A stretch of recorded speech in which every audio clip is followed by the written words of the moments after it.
சும்மா இருங்கடா. எனக்கா ஸ்வீட் செஞ்சு கொடுத்துச்சு, அவ்வளவுதான்.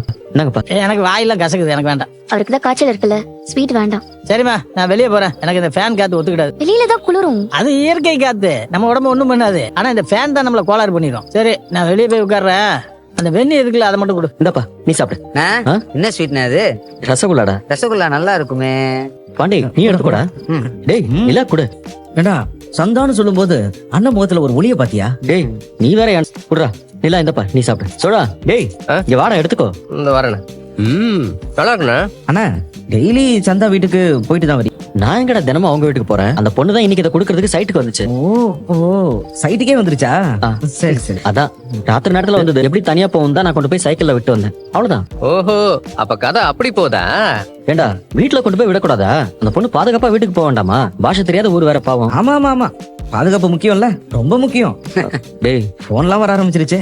ஏண்ணா சந்தாவா? கான்ட்ராக்டரா? ஹலோ, சொல்லுங்கண்ணே. இறக்கலண்ணே, குவாலிட்டி மட்டும் கொஞ்சம் நல்லா பாத்துக்கோங்கண்ணே. ஆமாண்ணே. டிகே எது? அதானே சரின்னு சொன்னேன். ஏய் பல்லவா, டீக்கேடா?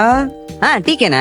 டீக்கே அது தெரியாம வாய் தவறி அண்ணே, அதுக்கு போய் டீக்கேண்ணே, அண்ணா, டீக்கே. டீக்கே டீக்கே. அமைதியா இருந்தா. டேய், அண்ணே, ஸ்வீட். ஒருத்தர் இருடா. டீக்கே. போதும்டா. அட போ. அண்ணே, டேய், டீக்கேண்ணே. அட, டீக்கே, டீக்கே. டீக்கே.